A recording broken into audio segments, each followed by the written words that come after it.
अस्सलाम वालेकुम। नीचे दिए हुए सब्सक्राइब के बटन पे प्रेस करें और बेल आइकन पे, ताकि आपको सारे लेक्चर और नोटिफिकेशंस टाइमली मिलते रहें। बिस्मिल्लाहिर्रहमानिर्रहीम। अस्सलाम वालेकुम स्टूडेंट्स, ये वीडियो आपके लिए बहुत ही इंफॉर्मेटिव है एग्ज़ाम पॉइंट ऑफ व्यू से। FSc biology chapter number 18 reproduction, exam point of view से ये कितना इम्पोर्टेंट है ये हम आज इसमें डिस्कस करेंगे। इसके सारे लेक्चर्स आप पहले ले चुके हुए हैं। आज हम इसमें ये देखेंगे कि इस चैप्टर में से एग्ज़ाम के पॉइंट ऑफ व्यू से कौन कौन सी चीज़ें ज़्यादा इम्पॉर्टेंट हैं। तो इसी तरह के आगे फर्दर आने वाले लेक्चर्स के लिए नीचे दिए हुए सब्सक्राइब के बटन पे प्रेस करें और बेल आइकन पे, ताकि आपको जैसे ही नए लेक्चर्स और वीडियोस अपलोड हों आपको नोटिफिकेशंस मिल सकें। जी, तो चैप्टर नंबर 18 रिप्रोडक्शन, ये हमारे चैप्टर का नाम है। तो हम देखेंगे इसमें कि एग्जाम पॉइंट ऑफ व्यू से कौन कौन सी चीज़ें जो है वो इम्पोर्टेंट है। अच्छा जी, इसमें सबसे पहले जो क्वेश्चन रेज होता है कि why there is a need of reproduction, reproduction की ज़रूरत क्यों है। तो इसका जो आंसर है वो आपको यहाँ मिलेगा। It is important phenomena to the survival of species और पॉपुलेशन, यानी कि ये किसी भी स्पीशी की पॉपुलेशन जो है उसके लिए ये बड़ा ही एक इम्पॉर्टेंट फिनोमिना है सर्वाइवल के लिए, not for survival of the individual. ठीक है, रिप्रोडक्शन इज बेसिकली रिक्वायर्ड और this is important for the survival of species और पॉपुलेशन। अगले पैराग्राफ के अंदर ये रिप्रोडक्शन जो दो तरह की है, एक सेक्सुअल और दूसरा एसेक्सुअल जो है, तो ये यहाँ पे स्टार्ट हो जाएगी। तो यहाँ पे ये कंपैरिजन ये आगे भी जाके दिया हुआ है सेक्सुअल और एसेक्सुअल रिप्रोडक्शन के दरमियान में। तो ये आगे फर्दर एक टेबल की फॉर्म में आप वहाँ से भी कर सकते हैं, यहाँ पे भी कर सकते हैं। ये लॉन्ग क्वेश्चन भी आ सकता है, differentiate sexual and asexual reproduction, या ये शॉर्ट क्वेश्चन में भी दो तीन वेज इसके पूछे जा सकते हैं। ठीक है जी, सो दिस इज बेसिकली कि आप जो है वो इसमें सेक्सुअल और एसेक्सुअल के दरमियान में डिफरेंस, पहला जो जितना भी पेज है ये सारा का सारा सेक्सुअल और एसेक्सुअल रिप्रोडक्शन के दरमियान जो डिफरेंस है उसके वाले से। तो मैं प्रेफरेबली इसमें कहूँगा कि क्योंकि जब हमने कंपैरिजन में जाना होता है तो उस वक्त टेबुलर फॉर्म में हमने आंसर अपना देना होता है, तो जो इसके बाद आगे आने वाला जो टेबल है अगर आप उसको कर लेंगे तो आपको याद करना भी ज़्यादा आसान रहेगा और आप उसको इजीली अच्छे वे में रिप्रेजेंट भी कर सकेंगे पेपर के अंदर। ठीक है, अच्छा इसमें ये दो तीन चीज़ें टर्म्स आपने जहन में रख लेनी है। एक गैमीटोजेनेसिस होती है और एक स्पोरोजेनेसिस होती है। गैमीटोजेनेसिस बेसिकली कहते हैं गैमीट्स की फॉर्मेशन को, जिसमें एग और स्पर्म दोनों आते हैं, जबकि स्पोरोजेनेसिस ये प्लांट्स के अंदर होती है और ये इसमें स्पोर फॉर्मेशन जो है वो इसमें आ जाती है। अच्छा, अब इसमें ये उसके कुछ ड्रॉबैक्स भी हैं ये सेक्सुअल रिप्रोडक्शन के, और कुछ ये पैराग्राफ जो है वो आपने ये इसको देखना है यहाँ से लेकर यहाँ तक। ये बेसिकली इसमें एडवांटेजेस एंड डिसएडवांटेजेस की जो है वो डिस्कशन होगी। जी, रिप्रोडक्शन प्लांट्स में हम आ जाते हैं। तो यहाँ पे जो क्वेश्चन बनता है वो ये बनता है कि वाई सीड प्लांट्स या why flowering plants are all around us, flowering plants हमारे हर तरफ ही ज़्यादा क्यों पाए जाते हैं। तो इसका जो आंसर है वो आपका जो है वो स्टार्ट होगा कि सीड प्लांट्स, ये आप इसको स्टेटमेंट को ऐसे भी देख सकते हैं कि seed plants are predominantly present all around us. क्यों है? Number one reason, due to their sexual reproduction mechanism like modification of flower and inflorescence for population, this is number one reason. ठीक है, तो यहाँ पे ये मैं इसको नंबर दे देता हूँ, this is number one.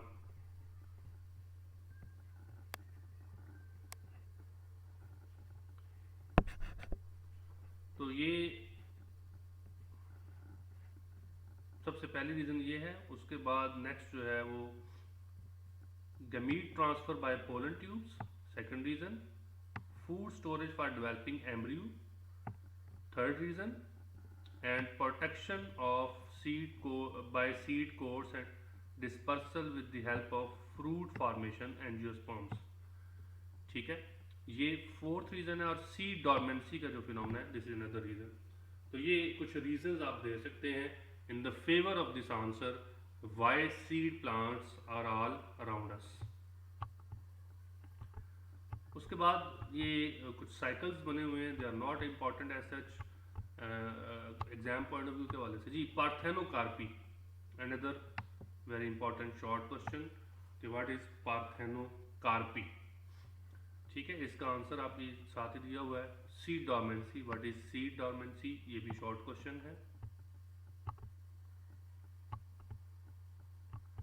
Fruit set and fruit ripening में ये एक टर्म है क्लाइमेट्रिक, बहुत इंपॉर्टेंट शॉर्ट क्वेश्चन है ये।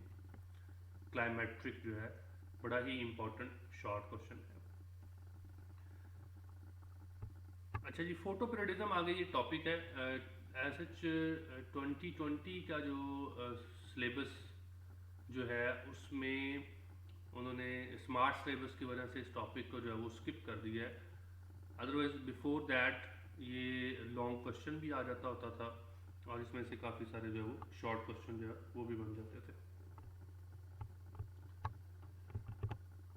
ठीक है, ये short day long day plan में ये डिफरेंस जो है ये शॉर्ट क्वेश्चन इसमें से बनता है, लेकिन ये 2020 के सिलेबस में क्योंकि शामिल नहीं है तो आप इसको स्किप कर रहे हैं। उसके बाद नेक्स्ट जो है ये आगे वर्नलाइजेशन का टॉपिक आ जाता है। बड़ा इंपॉर्टेंट शॉर्ट क्वेश्चन है, लेकिन 2020 के सिलेबस के अंदर ये स्किप्ड है। अगर अदरवाइज वैसे ही बड़ा इंपॉर्टेंट शॉर्ट क्वेश्चन है। जी, रिप्रोडक्शन इन एनिमल्स। जब रिप्रोडक्शन इन एनिमल्स की हम बात करते हैं तो उसमें जो इम्पोर्टेंट शॉर्ट एंड लॉन्ग हम देखेंगे तो ये पार्थेनोजेनेसिस का जो फिनोमेना है, what is parthenogenesis, this is short question. Differentiate haploid parthenogenesis and diploid parthenogenesis, this is with example. Haploid parthenogenesis में हनी बी की एग्जाम्पल और डिप्लॉइड पार्थेनोजेनेसिस में जो ये आगे उसने एग्जांपल जो है वो दी हुई है एक वेस्प की। ठीक है, so this is very much important as a short question. जी, उसके बाद ये apomixis, phenomena in plants just like apomixis, just like parthenogenesis, this is important according to exam point of view. Short question जो है वो आ सकता है आपको 2 नंबर का। टिश्यू कल्चर एंड क्लोनिंग, इसमें कोई एग्जाम पॉइंट ऑफ व्यू से ऐसा कोई इंपॉर्टेंट चीज़ें नहीं हैं। हाँ, ये जो एडवांटेजेस एंड डिसएडवांटेजेस हैं क्लोनिंग के, ये उसके डिसएडवांटेजेस हैं जो हम कर सकते हैं। सॉरी, एडवांटेजेस हैं that clone allow the quantitative study of action of hormones, drugs, antibiotics etcetera. ठीक है, cloning as advantage that all the offspring have behave similarly, ये भी उसका एडवांटेज है। ठीक है, अब उसके बाद ये आगे डिसएडवांटेज है, but should an environmental hazard, ये यहाँ से जो है उसके डिसएडवांटेज जो है वो स्टार्ट हो जाते हैं, ये नीचे तक जो है उसके डिसएडवांटेजेस जो है वो चल रहे होंगे। तो ये आपने एडवांटेजेस एंड डिसएडवांटेजेस इसके जो है वो करने हैं। जी, identical twin and fraternal twin, दोनों शॉर्ट क्वेश्चन के हवाले से इंपॉर्टेंट है। देखा जाए तो चाहे एग्जामिनर की अगर मर्जी हो तो इसको एज ए लॉन्ग क्वेश्चन भी दे सकता है, identical twins and fraternal twins को। सेक्सुअल रिप्रोडक्शन में आ जाते हैं, तो दिस इज द टेबल मैं जो स्टार्ट में बात कर रहा था कि जी ए सेक्सुअल रिप्रोडक्शन और सेक्सुअल रिप्रोडक्शन के दरमियान में जो डिफरेंसेस हैं, लॉन्ग क्वेश्चन भी आ सकता है, शॉर्ट क्वेश्चन भी आ सकता है।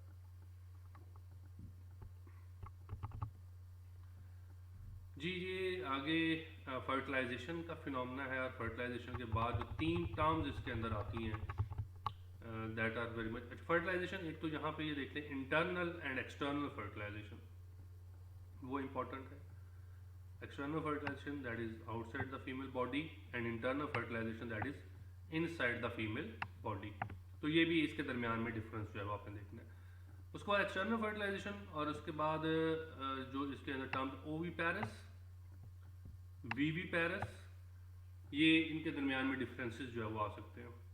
ओवी पैरस और वीवी पैरस क्या होते हैं, एंड ओवो वीवी पैरस, ये जो है वो इम्पोर्टेंट क्वेश्चंस हैं आपके एग्जाम पॉइंट ऑफ व्यू से, शॉर्ट क्वेश्चन के तौर पर मैं बात कर रहा हूँ जी।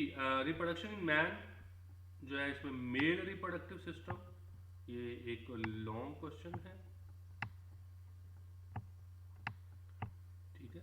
ये लॉन्ग क्वेश्चन के हवाले से आपने जो है उसको देखना है। उसके बाद फीमेल रिप्रोडक्टिव सिस्टम है, लॉन्ग क्वेश्चन है ये भी।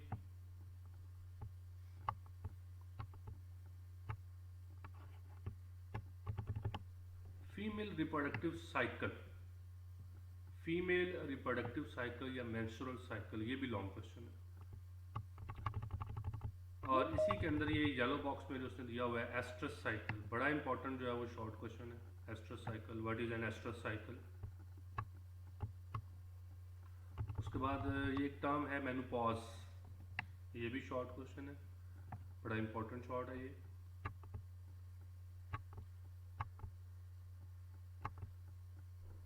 अच्छा, ये एमसीक्यू के हवाले से ज़रा आपने ये इस डायग्राम को लाजमी देखना है। मेंस्ट्रुएशन कहाँ पे हो रही है, प्रोलिफरेटिव फेज कौन सा है, सेक्रेटरी फेज कौन सा है, ओवुलेशन कौन से डे पे होती है जी। उसके बाद बर्थ का जो फिनोमेना है, लॉन्ग क्वेश्चन है जी ये भी। तो इसमें नंबर ऑफ डेज ये शॉर्ट क्वेश्चन में पूछे जा सकते हैं। 280 डेज का जो पीरियड होता है। व्हाट इज़ लैक्टेशन, ये शॉर्ट क्वेश्चन हो सकता है। उसके बाद ये आफ्टर बर्थ, बड़ा शॉर्ट इंपॉर्टेंट शॉर्ट क्वेश्चन है। अक्सर ये मेनोपॉज और आफ्टर बर्थ में डिफरेंस भी आ जाता होता है, और सिर्फ आफ्टर बर्थ जो है ये भी आ जाता होता है। Test tube babies short question है।